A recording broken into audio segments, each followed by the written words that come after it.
We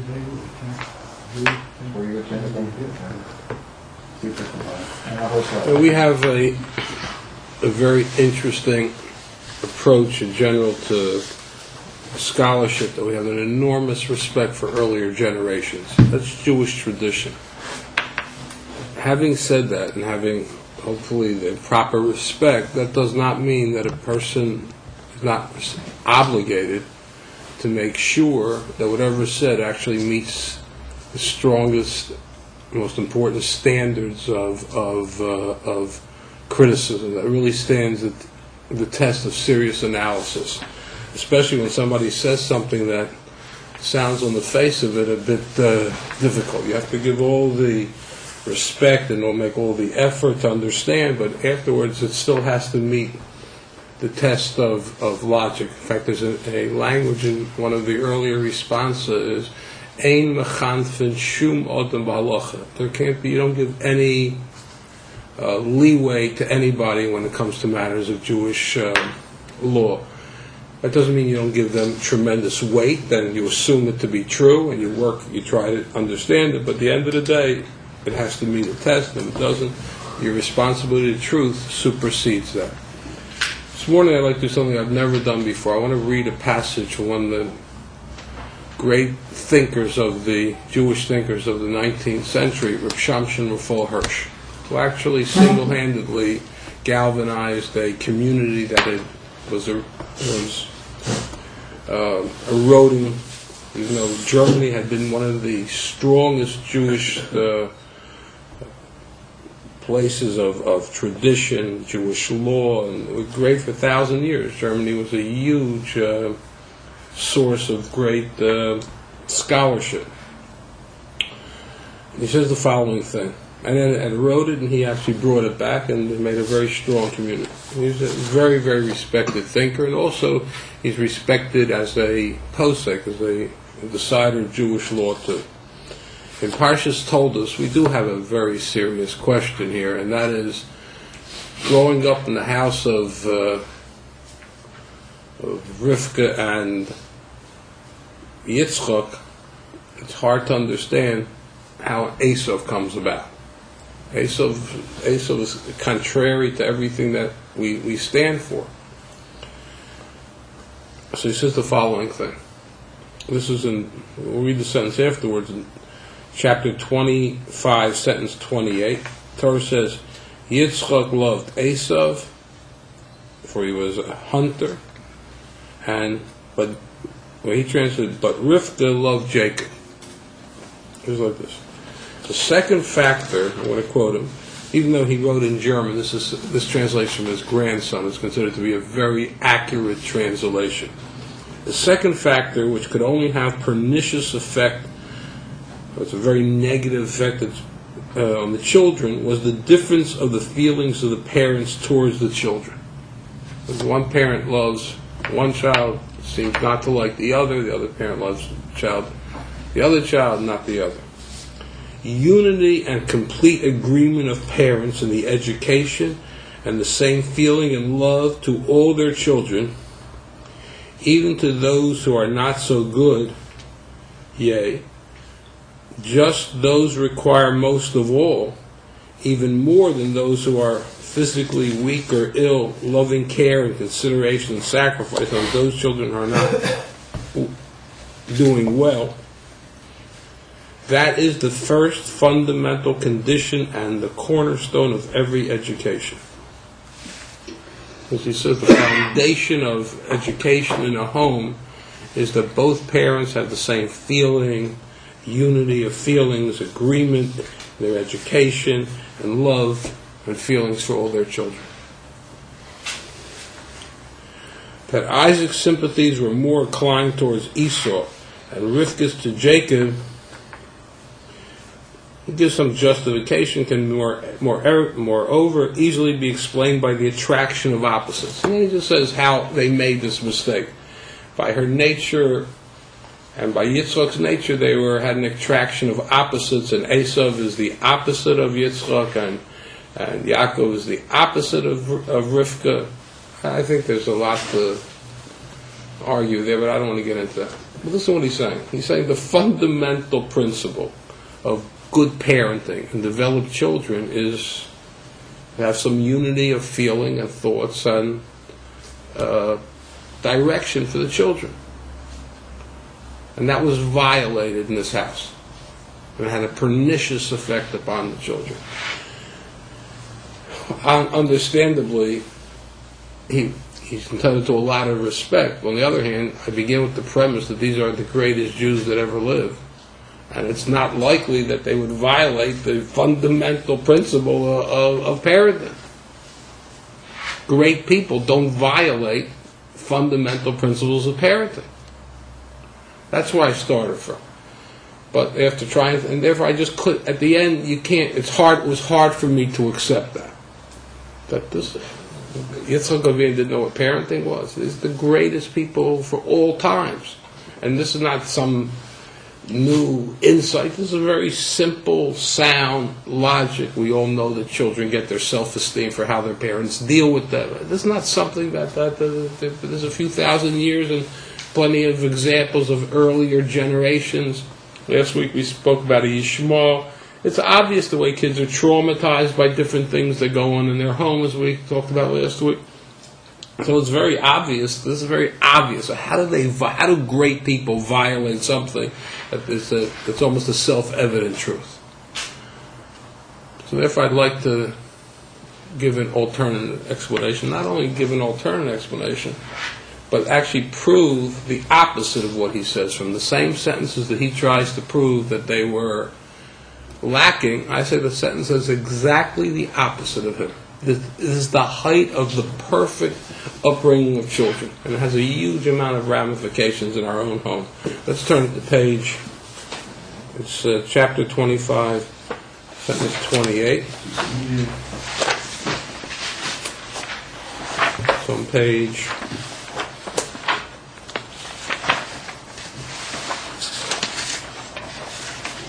278.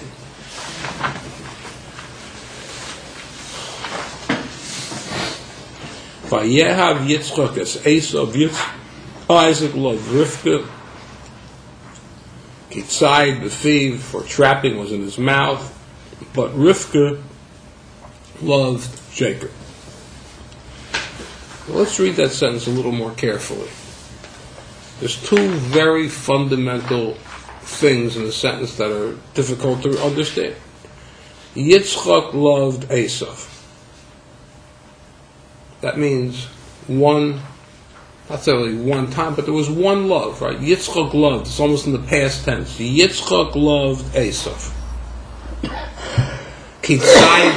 And there's a reason for the fact that he loved him. Yitzchak loved Esav conditionally, because of something he did, or something he is. And Rashi explains that he would either deceive his father, or the simple translation is he would bring him food. The food he liked. Yeah, he brought him food.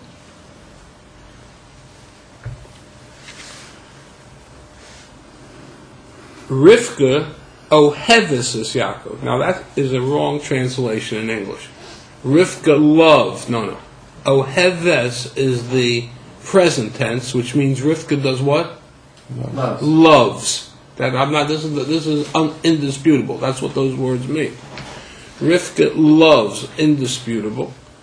Es Yaakov. Yaakov. The direct object of the love is Jacob, and there's no reason. It's very interesting. The Torah points out a unique, besides the feelings that Rivka had for Yaakov and Yitzchak had for Esav, the Torah describes their love totally different. The Torah describes the love of Rivka for Yaakov as an ongoing, continual love, whatever that means, continual love, and doesn't have any reason for the love. Whereas Yitzchak's love for Esav was love without Yitzchak's love for Esav was love, but unconditional, but with condition. Okay. Very fascinating. What is the Torah telling us over here? What is the Torah telling us over here? loved is the past of love. Well, the Torah is telling us Yitzchak loved conditionally, Rivka loved unconditionally, and then the Torah is also telling that Yitzchak loved and Rivka loves. What is the Torah trying to point out over here? Yitzchak stop loving. That's what it says, but I mean, what is that's what it's saying, but what does that mean? I understand, that's exactly what does it mean? It's a different kind of love. Yeah, but I'm saying, what is that different? These are the technical differences. But what is the condition with the behavior? No. Yeah. But what is the significance of that? What is the Yitzchak can't love unconditionally? Yitzchak can't have continuous love. What does that mean? If you love two sons, so I love this one. If it's simple, the Torah would have said Rivka loved Jacob and Yitzchak loved Esau. The Torah is giving us an enormous insight into the quality of their love. One is conditional, one is unconditional, one is ongoing. What is ongoing? Let me first explain what ongoing means. What does it mean, ongoing love? If you love someone, if somebody says he loved his wife, that meant he loved her when they got married and afterwards it was gone. He loved his wife means that whatever it was a constant. So then what does loves mean? What is the difference between a constant and a difference is like this? Loves in the present means that there's an ongoing affirmation of a constant affirmation of the love. If you love your wife, it doesn't have to require a constant affirmation. Rivka loves Yaakov means she's constantly affirming that love to him. It doesn't mean that Esau loved one time. Yitzchak loved Esau one time. Of course, he loved him, and it was known that he loved him, and it was understood he was loved and he was beloved. But with the mother, there was to Yaakov, he got constant affirmation of that love. I'm saying what the Torah is saying. What is the Torah saying here? What is the significance of this message? Why didn't the Torah just write it simple? She loved him, and he loved him. Two different people. Yeah, but she never said that she cared for Isaac, for Esau. Yeah, that's okay. We have to deal with that problem too. But it's not. But I'm pointing out here that if it would say, if they're both doing the same thing, then I love one and you love the other. It sounds like you love one and you don't love the other, and this one loves that and doesn't love the other, right? Which is the way the English here is. It's but Rivka loved Jacob. That's taking it from the Hirschian translation. This did this, but she loved this one. But I say, but you can't say that if you're describing two totally different things that we will analyze in a minute. The fact that it says A loved B one way and B and C loved D a different way doesn't mean that A didn't love B. If they're talking about we're talking about two different types of love in the sentence. We're talking about a Yitzchak type of love was on Esau, and a Rivka type of love was on Jacob. That does not mean, it means a Rivka type of love was not on Esau. But it doesn't mean Rivka didn't love. It does not mean that Rivka did not love Esau. It means a Rivka type of love was not for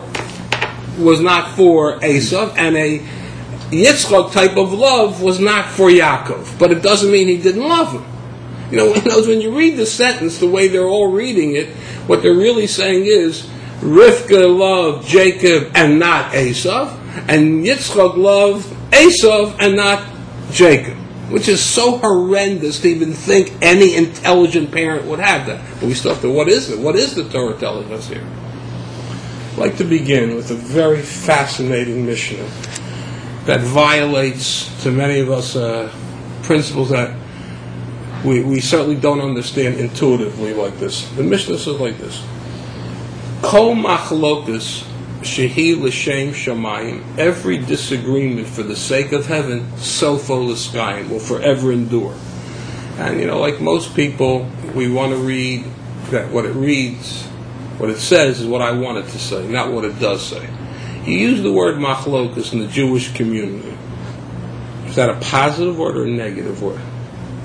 It's the most negative. There's a machlokus. The Mishnah says there's a dispute. The Mishnah says exactly the opposite. Every machlokus, which is for the sake of heaven, will forever endure. Meaning a machlokus for the sake of heaven will forever endure. Means machlokus is something good. Machlokus, two different perspectives are good, not bad. Kol machlokus shi l'shem shamayim sofo l'skayim will forever endure. Means that's the ultimate goal, that there should be disagreement. That's what the Mishnah says. And the Mishnah uses an example of that. The example of that is Shammai and Hillel. They're our greatest sages, and their arguments were ongoing matters, serious arguments, serious disputes, and it was an ongoing disagreement, never resolved. Hillel said like this, and Shammai said like that. And at the end of the day, Sofo l'skayim, the goal is they should forever endure. And if we're learning Talmud, if we would be learning Talmud today, we would be studying Hillel's opinion. We would be studying with the same enthusiasm, the same critical analysis, Shammai's opinion. What does that mean? Machlokus shall forever endure. See, this is going to change our whole feelings, I think, of Sholem Bayis. Let me tell you what I think most of us intuitively think. We all know that men and women have different approaches, different instincts. Whether one is from Mars, one is from Venus, however you put it. But that's a fact of life. It preceded that book by 2,000 years. We have it in the Talmud many times. There's a whole different makeup of a man and a woman. And here we're living under the same roof, and she comes up with these insane ideas, my wife. After 45 years, which today, by the way, is the last day of my 45th year of marriage, I still haven't straightened her out. How do we understand that? So most of us say like this, and thank God I have very good shalom, but we've made accommodations. I give a little, she gives a little, and I wouldn't have any type of maybe her understanding. So now I get a little bit of her understanding, a little my understanding, and we find some happy medium ground. That's what I think most homes, that's already a home with shalom bayis. Where each person stays with their own and doesn't give in, then the home is a constant war zone. But that's what I think most of us understand shalom bayis, which means we come to some type of non-aggression, some type of peace process. That's already a good home. That does not meet the standard of the Mishnah. What does the Mishnah say? Not that we will compromise. Each one will give 50%. The Mishnah says the ultimate goal is Sofo l'skayim, forever enduring. What does it mean? How can you live with somebody with forever enduring? How do you have forever enduring? How can it be forever? I mean, of course, we have situations of takeover. One person absorbs the other. Okay, the dominant personality absorbs the other. Or you have two strong personalities and they're always warring. Or you come to some accommodation. None of those three approaches describe what the Mishnah says has to be. What does the Mishnah say has to be when you have two different approaches? They have to forever endure. That sounds like a war zone. The Mishnah saying is a fascinating thing here. I'll start where it's not so personal. I'll explain the process of learning. I'm talking about Shammai and Hillel. These are both very intelligent, thought-out people who've worked through certain principles, and they've come to certain conclusions. They then meet each other, and they're loggerheads. You know what? If you have a worthy adversary on the other side that is willing to listen to you, and you're willing to listen to him and argue and defend his position, criticize your position, defend his position, and then you do the same. You listen to him and you criticize his position and you defend yours. You then have the ultimate growth and perfection of your position. The highest way to be able to reach a level of your perfectly understanding what you really think and what the consequences of your decisions are is when you have somebody who's challenging everything and you have to defend it. You begin to understand yourself a lot better. Now, that process is usually there's very few people who go into that process because you don't really listen to the criticism. You're not really open. The other person's not really as interested in listening and finding your weak holes. He's just interested in shouting you down. But if you have a really healthy process, you have people listening, criticizing, finding weaknesses, and the other person defending and actually developing his position. That's what the Mishnah says. The healthiest process that we want is that the sheet, the perspective of Shammai should be forever. It should be developed to its nth degree, and the sheet of Hillel should be developed to its nth degree. That's the purpose, and that process only comes through machlokas. That's why machlokas is such a wonderful thing. When I have somebody attacking my position in a disrespectful way, I defend it, and I understand what I thought a lot better before, and I can articulate better, and it becomes crystallized to me. And the same on the other side, and that's the goal. The goal is to be able to reach the fullest understanding of a legitimate position, and he reaches his fullest understanding. And there's different. God gave different perspectives to people, and there's going to be different conclusions. We just want to make sure each conclusion has been fully researched, fully developed, fully perfected, that this is really a completely stated position. Okay. What's the goal of that? So now we're at an impasse. We're really at an impasse.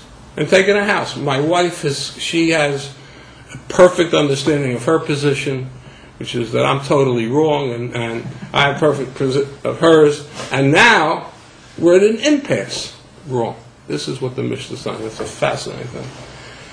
If God created different positions, and a person who's well thought out, especially positions based either on serious study or the way God created the difference between a man and a woman, that means God created different perspectives, totally different perspectives. And each of those perspectives have to be fully developed. The goal is they should remain absolutely fully developed. You can't function like that. It's a perfect way to function. The way to function is because each perspective is right. Except each perspective has a time when it's right, a person that it's right for. If there is a God-given understanding and a potential for understanding, and that's developed to its maximum, that means it's a valid position. I have a valid position, and the other rabbi has. I have a valid position and my wife has a valid position. And that's the way God created us, that we should each have valid positions. So now all of a sudden God wants us to compromise and give up, and then he didn't have to create that difference. He could have made man-woman combination, and they're more, you have both abilities, and then you both come to the same understanding. That's not the goal. Totally different understanding. You know why? Because some children need one approach. Some children need another approach. Some years of life, certain stages need this approach. Other stages need that. It's not a monolithic approach, a whole life to a child, and it's not a monolithic approach to all the children. Each situation has to be measured and analyzed separately. There will be times when my wife's approach is the right approach, and there's times when my approach is the right approach. It's never the right approach to have neither approach, which is what I say most healthy homes come to the point that Shalom Bayis is we both compromised on our principles. Wrong. The principles have to be fully understood and fully articulated. There has to be enough good feeling between us that we both respect the others, and we can see where one will work for one person and the other will work for somebody else, for one child. We also will come to the position that perhaps at a certain stage in somebody's life, my wife's position is right, and a certain stage in that same child's life, my position is right. That is the goal of Shalom Bayis. Shalom Bayis means Sofo Hiskayim. God wants that both approaches should be totally developed, and each one should be used in the proper situation. And if a person is honest, just like you know you have an understanding, that doesn't mean that you have to feel that what the other person thinks is stupid. The opposite. First of all, if you think what the other person thinks is stupid, you can really never develop your own opinion, because then you don't take their criticism serious. So the whole process of discussion and argumentation is actually predicated on the fact that I actually respect your position. I think that you actually have an intelligent position, otherwise I don't develop my position. What is the purpose that God wants that somebody else should have an intelligent position and I have intelligent? If they're mutually exclusive, it's the opposite. They both have to coexist, not necessarily at the same time. But they both have validity, and there's a time where what the mother does is right, or in a time what I do is right.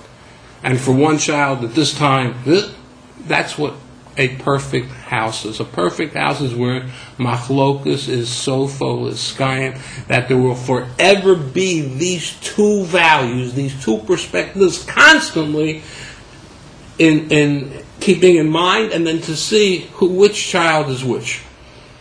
Let's take now the example here of,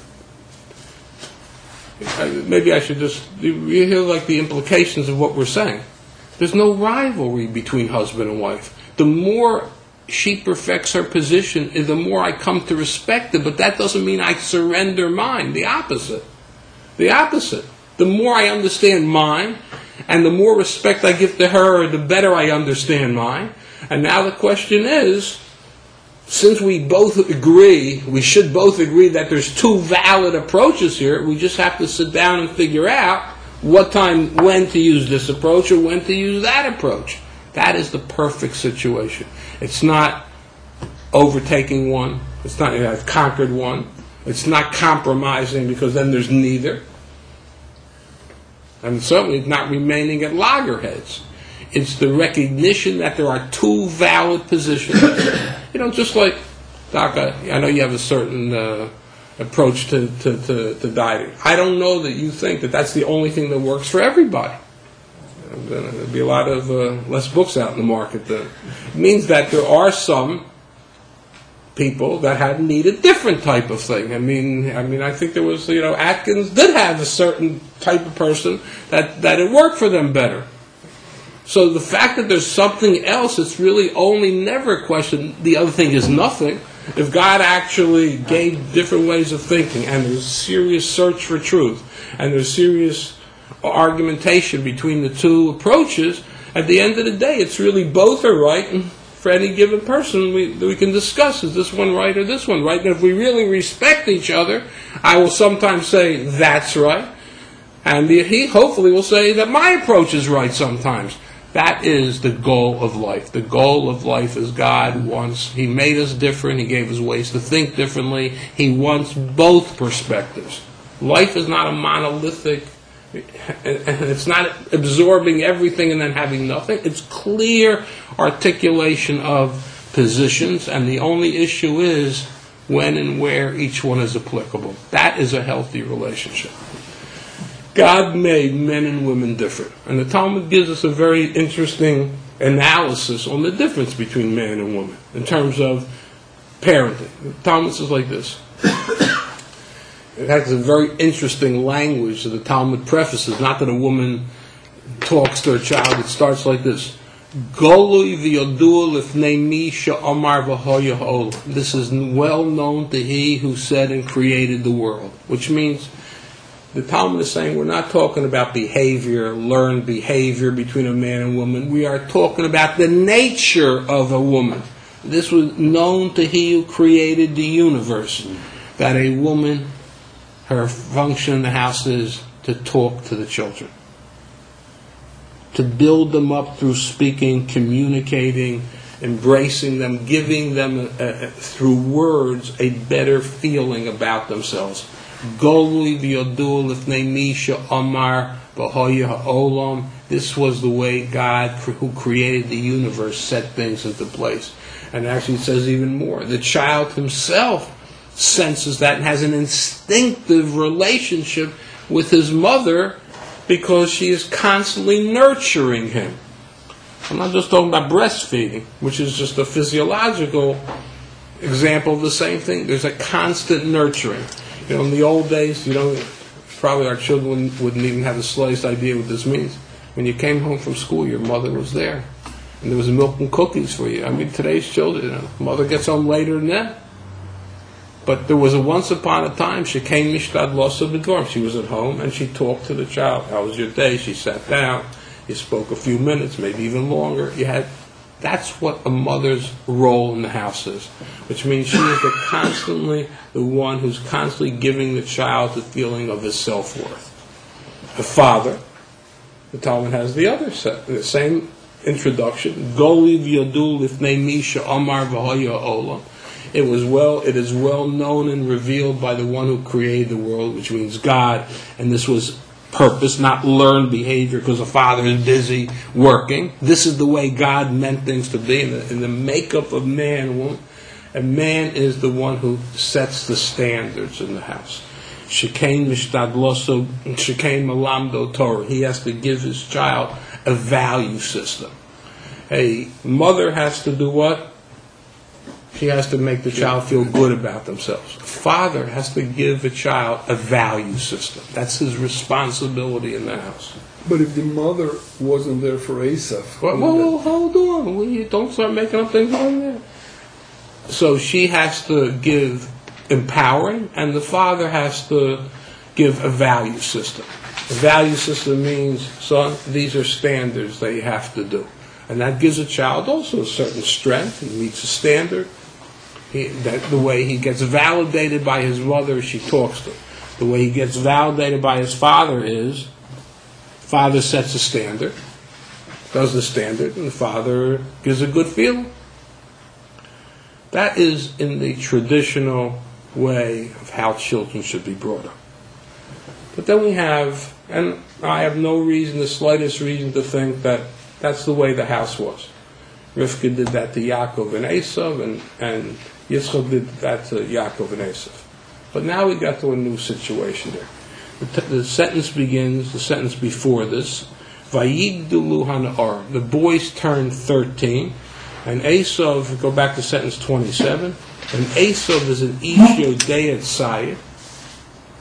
He's a hunter, and Yaakov is the boy that's sitting and studying. And Rashi translates hunting, basically he's wasting his time. Those things happen. Children in teenage years. Now we have a teenage child in the house. How do you deal with a teenage child? And by the way, this crystallizes almost in every house. Teenage years are very difficult. Now you have a teenage child who's doing nothing. He's sitting, he's staying at home, he's sleeping, he's snorting a little bit. Rashi defines him as batel. Now, what are we supposed to do? The child's now 13, and all he's doing is nothing. Well, if the mother keeps on telling him, oh, how wonderful you are, is that healthy or is that enabling him? That's validating wrong behavior. Rivka's approach is tremendously correct. Child was born, but now we're in a stage of the child's life. That what is the stage of his life? This child is in teenage years doing nothing. He's not doing any schoolwork. He's not interested in studying. He's out there just hanging around with the kids, trying some drugs, trying to do literally nothing with his life. If the mother's approach is going to be continued now, what's going to happen? The child is going to be the opposite. You're enabling him, you're validating horrendous behavior. At this stage, for this boy, what has to kick in? Yitzchak. Now, Yitzchak knows he's also doing nothing. You know what? But Yitzchak is setting standards. But he can set one standard that he is doing. What standard is Esav doing despite the fact he's hanging out all day and doing nothing? What he's bringing food to his father, which is a very valuable thing.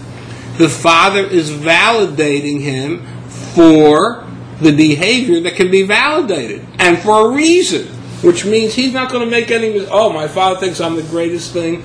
Since apple pie. No, he understands his father saying your kibbut av is outstanding.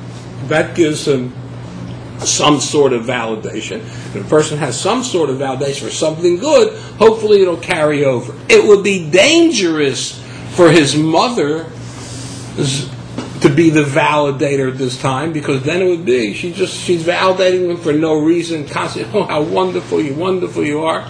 More drugs, more doing less and less. And therefore, at a certain stage in life, there's been a difference. This is not a different approach. They weren't arguing over it. It's ridiculous. This was something that they understood from the beginning. You need both. But both, there's a time when you can't use both simultaneously. And not that they come to some type of, well, we'll give them half validation. I will not validate them for no reason, because that will not be healthy. And Yitzchak, this is your time. You have to take over the validation of the boy. That is in the optimum house. The way things work is mother and fathers have different approaches, but if they both really care about their children, there will be a time that the father will say, honey, you do. And she'll say, this is your time to do. Because of the fact they do understand who the children are, and they understand that it's not one shoe fits all, one size fits all. It can't be one size fits all, because if one size fits all, God wouldn't make us different. God wouldn't make a man and a woman have different perspectives. He created us with a different perspective, with a different instinct, with a different abilities to do. And therefore, God wants us to have these abilities, and He wants us to develop these abilities. And there's a time when this ability is correct, and there's a time when that ability. And the wisdom of the parents is to determine what is right at which time of life. And therefore, Yaakov and Esav were not brought up in a dysfunctional family. What was his word over there? That it was had a pernicious effect on the children. Exactly the opposite. They did not violate any fundamental principle of parenting. The opposite. They understood parenting perfectly, and this is the time, at this stage, the Torah is talking about not when they were born. The Torah is talking about after they turn 13 and they have certain patterns of behavior. Here the Torah says, at that point they made a decision. Rivka, Yaakov, you're right for Yaakov now.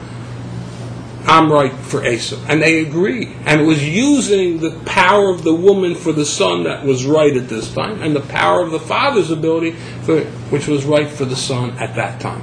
That's what parenting is. And that's really what Shalom Bayis is. And that's a huge, hopefully helpful. I'm not sure. If I'm trying to take over my wife and crush her, there's no Shalom Bayis. If we've both compromised, or neither of us refused to give an inch on our position, there's no Shalom Bayis. If we both compromise, then there's no individuality. It is both have to be perfectly clear of their position, but the implementation shifts in terms of time and stages in people's lives and different children. What's right for one child is not necessarily right for the other child. The Torah here is describing the difference between the way a father shows love and the difference between a mother shows love. That's what the Torah is telling us. And the Torah is telling us at this stage of life, for one son, it was right, the mother's approach works. Because a boy who's on the right path, you want to give him constant love, constant reassurance, and that propels him even to go further and further. He starts feeling good and wonderful about himself, and he's on a good path. If you start, the father can't do that. He shouldn't do that. He's going to validate that behavior. It would be a disaster. I mean, Esav, you can't validate. Rivka is totally inappropriate for a boy who's doing nothing. Oh, you're wonderful, Tato, you're wonderful. That's the worst thing you can do to a boy. You have to there find things that he has some worth about. And in those things that he has worth, the father should give approval. And that will give him at least some anchor, and hopefully his behavior will be able to improve. That's what the Torah is telling us over here. And I think it's a good lesson. That was next time, instead of arguing, honey, you're doing the wrong thing to do. You know what? I appreciate what you're saying, and you may be right, and think about maybe at this time she's right, or she'll say, no, I got to show more. Honey, that was right but now he's into this behavior, I have to do it. The shalom bias has to be in the recognition and the agreement of when each approach is correct. What is the right time and the right person for approaches? That is the ultimate feeling of a healthy process. It's not the negation of the other person, it's the full development of the other person. But the goal is to know when to apply which approach. You're CEO of a major corporation. To have a good, functioning, growing organization, of course you need many different approaches. And it's not that you're going to, in a healthy situation, not that you should start crushing people and this was 2% you and 60% that. It's, we now have to sit down. I'm trying to develop each person's perspective. But there's a time, the economy, there's not a time for increased marketing. You're great in marketing, but there'll be a time that we should be putting everything into marketing. Everything that has value has a place at a time.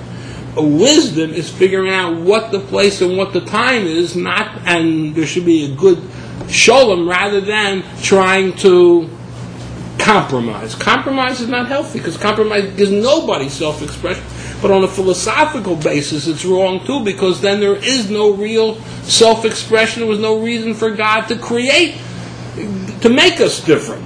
His whole idea of making us different is He wants us to remain individuals. But an individual doesn't mean that he's all right for all people at all times. Everything is like that. It's to understand your ability to the end and to figure out who it's good for and when it's good. Yeah, that's what I'd like to suggest here.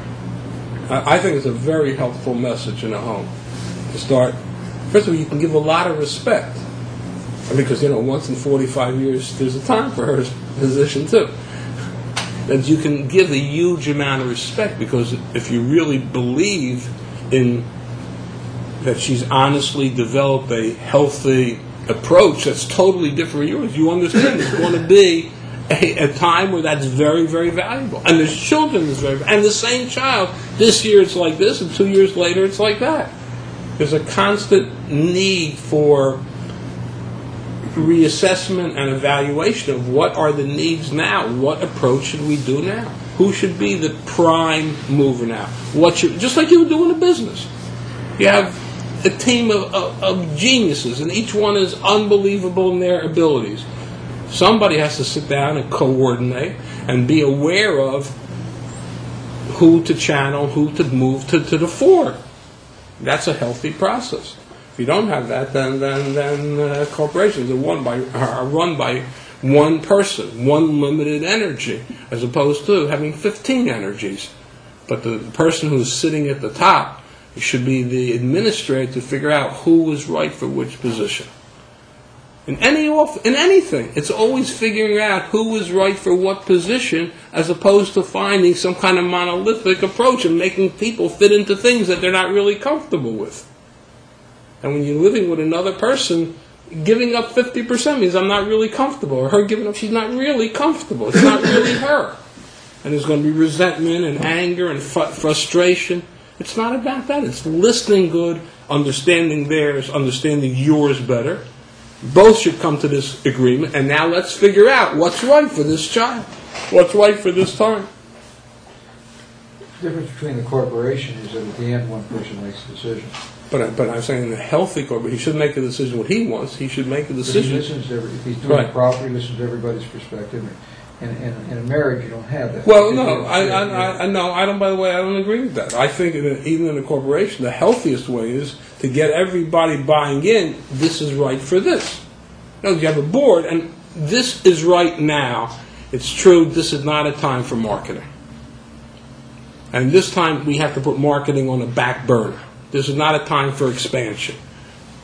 And everybody can, if everybody appreciates everybody else's strength and what everybody else's contribution, that everybody can actually come to an agreement of what we should be emphasizing now.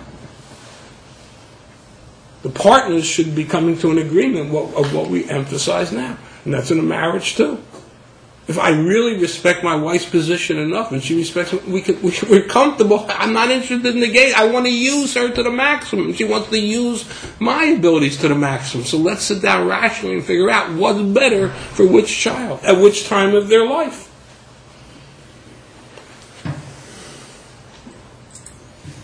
Past and present, loves. That's what I'm saying. That's what a mother is. That's what a mother is. Constantly. She's constantly doing, but you can't constantly affirm someone whose behavior is horrendous.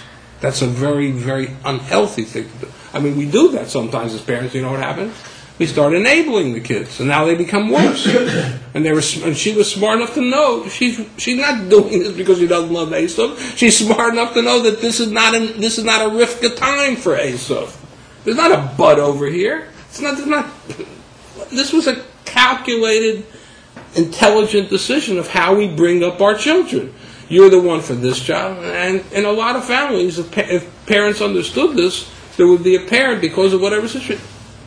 You deal with our son now. You deal with our daughter now, because you're more fitting. I don't mean because I'm resigned and in frustration, or you think you're right. You do it. No, I'm not talking. I'm talking to really analyze the situation. Who can do it better? I think that's the most work. I'm saying that's what the Mishnah said. There's the greatest goal of Jewish life and Jewish thinking is disagreement. That's the greatest goal. The old joke is. Agreement is exactly the opposite. The goal of Jewish life is not you're right too.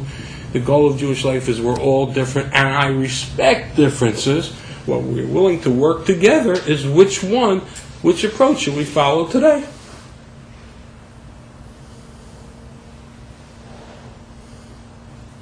Interesting because we agree with Hillel 95% of the time, and Shammai is always wrong.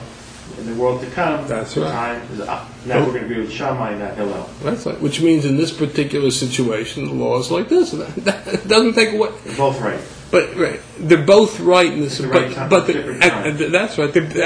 That's why we're different. We're different because we all have a role and a function. Because if we didn't, then I'm extra. You don't need me.